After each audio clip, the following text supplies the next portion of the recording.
Yeah, I was in the Valle de Guadalupe 4 weeks ago with some fantastic Mexican wine importers, and I had the chance to talk to quite a lot of producers down there and get a good feel of what the industry is currently at, and that was really really cool. That was one of my favorite trips I've been on. So Mexico, especially in that area, the Valle de Guadalupe, has a very long history of being a winemaking region. They have grapes planted back to I think like 400 years. Correct me if I'm wrong, but so they have a very long history of winemaking, but for a long time, their focuses were turned to brandy. So growing grapes that were better suited for brandy, and grapes like that aren't necessarily great for still wines.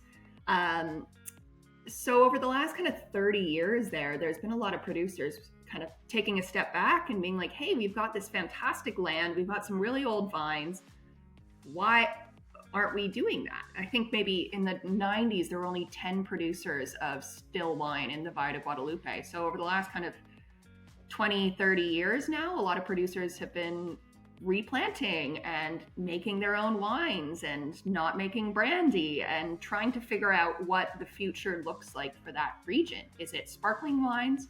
There's been a lot of Chenin Blanc, which I've had a couple of Chenin Blancs from that region, and it's fantastic. Like, it's got a little bit of that minerality you want from a classic French Chenin, but a lot of texture to it. It's really a beautiful wine region, and I think a region we're going to see a lot more of in the future.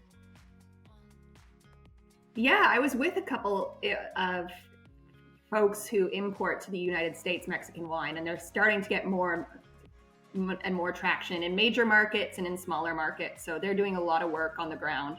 And it's cool to see in that region, the producers are all excited for each other because it's such a region that's unknown outside of Mexico to a lot of wine folks.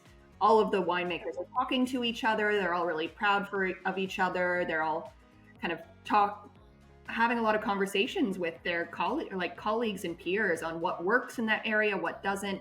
And they really see a win for one winemaker as a win for the entire region. Thank you for listening, and be sure to subscribe to be notified of all new episodes. Produced by Fedora J Productions.